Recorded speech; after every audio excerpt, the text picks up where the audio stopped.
प्रधानमंत्री नरेंद्र मोदी पोलैंड पहुंच चुके हैं। 2 दिन के दौरे पर पोलैंड पहुंच चुके हैं प्रधानमंत्री नरेंद्र मोदी और इसके बाद वो यूक्रेन भी जाएंगे। 45 साल में किसी भारतीय प्रधानमंत्री का पहला पोलैंड दौरा है। और प्रधानमंत्री नरेंद्र मोदी पोलैंड पहुंच गए हैं और पोलैंड उतरने पर उनका वहां पर जो स्वागत किया गया है उसे से संबंधित आप देख रहे हैं और ये विजिट बहुत इंपॉर्टेंट है। देखेंगे कि पोलैंड और इंडिया के बीच काफी डॉक्यूमेंट्स, काफी एग्रीमेंट्स, एमओयूज साइन किए जाएंगे, ये बताया भी गया है। उसमें ये सारी जो खबरें आ रही हैं उसके अंदर पोलैंड की जो अथॉरिटीज उनकी बताया गया। Ukraine's presidential office also announced Modi's trip, it's his first visit during which two leaders will sign multiple cooperation documents। वो बहुत काइंड है, लविंग है। इस तरीके का एक्साइटमेंट मैंने इंडियन डायस्पोरा में पहले तो पोलैंड में तक तो नहीं देखा। तो बहुत सारी तैयारियां हो रही हैं। दुनिया के लिए बहुत बड़ा चैलेंज बन चुका है, वो मसला अपने फ्लैक्स करते हैं और उसको जिस तरीके से डॉक्टर जयशंकर काउंटर कर रहे हैं, मोदी साहब काउंटर कर रहे हैं, रिमार्केबल। वो जो स्ट्रेटेजिक ऑटोनॉमी का लफ्ज है बार बार उसको इस्तेमाल करते हैं, दे हैव जस्टिफाइड इट। मेरे ख्याल हमारी पॉलिसी रही है। हमारी स्ट्रेंथ कहां से आती है? जब आप 1.3 बिलियन लोगों का भला सोचते हो, जब आप 1.3 बिलियन लोगों के फायदे की बात करते हो, जब उनका पक्ष रखते हो, आप डॉक्टर जयशंकर का फायदा नहीं, मोदी जी का फायदा नहीं। उनकी हुकूमत को टाइम नहीं मिल रहा। असी वेले मारने कोई गल्ला हो रही है न कम न कार, तो बड़े बुरे हालात हैं। इससे हमें ये भी नजर आता है कि इंडिया एक ऐसी ताकत है कि दुनिया के बेशुमार ऐसे कंट्रीज हैं जो ये चाहते हैं कि इंडिया उनकी तरफ रहे या भारत का वजीर आजम जो है वो उनकी साइड ले। नरेंद्र मोदी पोलैंड पहुंचे हैं। पीएम मोदी के स्वागत में भारतीयों की वहां भीड़ उमड़ी है। ये आप तस्वीरें देख सकते हैं। पीएम नरेंद्र मोदी के पोलैंड पहुंचने की तस्वीरें हैं। ये पीएम मोदी के स्वागत में वहां भारतीयों की भीड़ उमड़ी है।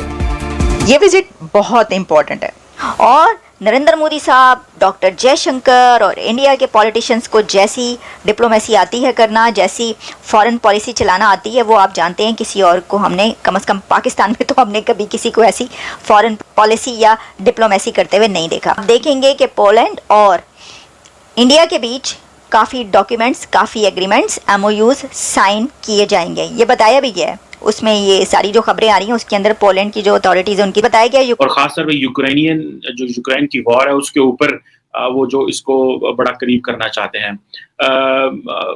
इंडिया ये तो कहता है कि ठीक है जंग नहीं होनी चाहिए और इस तरह नहीं होनी चाहिए, लेकिन इंडिया जो है वो जिस तरह एक वेस्टर्न ब्लॉक में इतना करीब हो गए, देखिए चाइनीज इतने करीब नहीं है जितना इंडिया करीब है। इतने करीब होके जाहिर बात है वो जो काम कर रहे हैं, जो कि मैं समझता हूँ कि बहुत बड़ी उनकी कामयाबी है कि वो ब्रिक्स में भी थे, वो high level global dialogue on development जिसको चाइना इनिशिएट कर रहे हैं। अब चाइना और इंडिया के मामला बताने की जरूरत तो नहीं है ना मुझे कि उनके आपस में क्या मामला है, either in terms of security और इकोनॉमी। अक्सर मैं उस प्लेटफॉर्म पे बात करता रहता हूँ। अब जो है वो जो है ना नरेंद्र मोदी साहब जो है जपियां डाल रहे हैं, जो बाइडेन के साथ भी डाल रहे हैं, एमैनुअल मैक्रोन के साथ भी डाल रहे हैं, जस्टिन ट्रूडो के साथ भी डाल रहे हैं। एंड आप उनकी फ्रैंकनेस और लेवल चेक करें। और यहाँ पे जिस तरह आज मैं कह रहा था कि जो चाइनीज हमारे दोस्त हैं वो सानू अपने उन्होंने जो हाई लेवल डेवलपमेंट डायलॉग बुलाया उसमें हमें बुलाना छोड़ गए। सो कश्मीर कहाँ पे रह गया, डायलॉग कहाँ पे रह गए, चीजें कहाँ पे रह गई, ये बहुत बड़े पैमाने पे जो पाकिस्तान को जैसे डीप थिंकिंग है ना वो करने की जरूरत है। This is what I believe in. अब इसीलिए फॉरेन मिनिस्टर बिलावल ने कहा था कि we are deeply disengage with the world. और अब ये जो चीजें हैं कि क्या इंडिया को वो एंगेज कर पाएंगे कि नहीं कर पाएंगे, ये एक इम्पोर्टेंट क्वेश्चन है। चीमा साहब देखें, जिस तरीके से भारत मुसलसल, सबसे पहले तो उन्होंने ये सारी चीजें करने से पहले अपने आप को फाइनेंशियली स्ट्रॉन्ग किया है, क्योंकि उनको अंदाजा था कि इंडिपेंडेंट फॉरेन पॉलिसी के लिए जरूरी होता है कि आप फाइनेंशियली स्ट्रॉन्ग, आप जिसको वो कहते थे वो जिस तरह इंडिपेंडेंट ऑटोनॉमी, स्ट्रेटेजिक ऑटोनॉमी का लफ्ज जो है वो बार बार डॉक्टर जयशंकर साहब इस्तेमाल करते हैं और ही हैज अचीव्ड इट। मैं किस तरह बताना चाहूंगा किस तरह अचीव किया उन्होंने। अपनी मर्जी से रशिया से तेल लेना, जबकि एक दुनिया की एक सुपर पावर उसके ऊपर सैंक्शंस लगा रही हो, लेकिन अपने इंटरेस्ट के लिए रशिया से तेल लेना सबसे बड़ी मिसाल। सारी दुनिया एक तरफ थी, दूसरी तरफ भारत ने अपने नेशनल इंटरेस्ट, अपने अवाम के इंटरेस्ट के लिए वहां से तेल लिया। एक बहुत बड़ी बात। आज अगर देखा जाए, आज करंट सिचुएशन, मोदी साहब यूक्रेन जा रहे हैं। यूक्रेन की जंग इस वक्त इस वक्त अपने पीक पे जा रही है।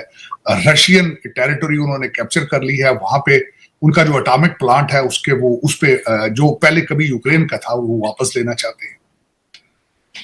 इन सर्कमस्टांसेस में उनका यूक्रेन जाना, उसके बाद आपने बताया कि जापान के फॉरेन मिनिस्टर और उनके डिफेंस मिनिस्टर्स इन इंडिया, उसके बाद मलेशिया के Anwar Ibrahim is in India, और उसके बाद जो अभी रिसेंट में देख रहा हूं कि वहां के जो डिफेंस मिनिस्टर हैं राजनाथ साहब, he is coming to America. तो वो अपनी फॉरेन पॉलिसी को किस तरीके से बैलेंस कर रहे हैं, जो किस तरीके से वो एक रीजनल सुपर पावर का लफ्ज मैं कहूंगा, बल्कि they have proven themselves as a regional super power. तो वो जिस तरीके से वो अपनी हर चीज बैलेंस कर रहे हैं, लेकिन उसकी सबसे बड़ी वजह ये है कि वो फाइनेंशियली इंडिपेंडेंट है, किसी के ऊपर डिपेंड नहीं कर रहे। दूसरा उनका जो डायस्पोरा है, मैंने उनको डायस्पोरा कहना छोड़ दिया है, टेक्नोक्रेट्स कहता हूं। उनके टेक्नोक्रेट्स पूरी दुनिया के ऊपर जाके अपना नाम बनवा रहे हैं। आप दुनिया का कोई कंट्री देख लें जहां पे इंडियन टेक्नोक्रेट मौजूद नहीं है। आर्टिफिशियल इंटेलिजेंस के ऊपर उनकी मास्टरी या फ्यूचर में आएगी, वो एक नया रंग दिखाएगी, वे भी आपने देखने वाली बात है। कि पाकिस्तान और इंडिया जो थे, अमेरिका प्रेशर डालता था इंडिया के ऊपर और पाकिस्तान और इंडिया जो थे वो बैठ जाते थे डायलॉग करने के लिए कश्मीर के ऊपर। आज ये पोजीशन है कि अमेरिका को और यूरोप को इंडिया की जरूरत है कि जी आप रशिया से ही डिसएंगेज करें। So in all that equation we are stuck in a very bad place in terms of Pakistan की जो सिचुएशन है, हम उसमें बड़े बुरी तरह घिरे हुए हैं, बिकॉज हमारे मसले और इनके मसले जो हैं वो एक यकसर बदल गए हैं। हमारा मसला जो है वो अब कश्मीर नहीं रहा, हमारा मसला अपनी सर्वाइवल रहा है। हमारा मसला जो है वो, हम नेशनल सिक्योरिटी की तो बात करते हैं, लेकिन हमारा मसला है फूड सिक्योरिटी। सो हम उन ट्रेडिशनल सिक्योरिटी थ्रेट से निकल के नॉन ट्रेडिशनल सिक्योरिटी थ्रेट्स में आ चुके हैं, जिसको बार बार मैं ये कहता हूँ। और इसमें आप देखें कि जापान जैसा मुल्क जिसके पाकिस्तान से बहुत अच्छे ताल्लुकात थे, वो भी इंडिया के कहने पे उन्होंने जो रिसेंटली जो जापानीज प्राइम मिनिस्टर किशिदा आए थे, तो उन्होंने जो है वो तो ज्वाइंट कम्युनिके इंडिया और जापान का दिया, उसमें उन्होंने वही जुबान बोली और वही कहा जो इंडियन उसको कह रहे थे। और इस बात के ऊपर पाकिस्तानी फॉरेन ऑफिस ने जापानीज जो है उनको डिमार्श भी किया था। और मजे की बात देखें कि पाकिस्तान जो है with the passage of time either western ममालिक और उनके जो पार्टनर्स हैं उनको कॉन्टीन्यूसली उनकी एम्बेसीज को, एम्बेसडर को डिमार्श कर रहे हैं। मिसाल के तौर पर जापानीज को हमने डिमार्श किया for using the Indian language and for the joint communique। Americans को हमने वो इमरान खान साहब की वजह से कर दिया।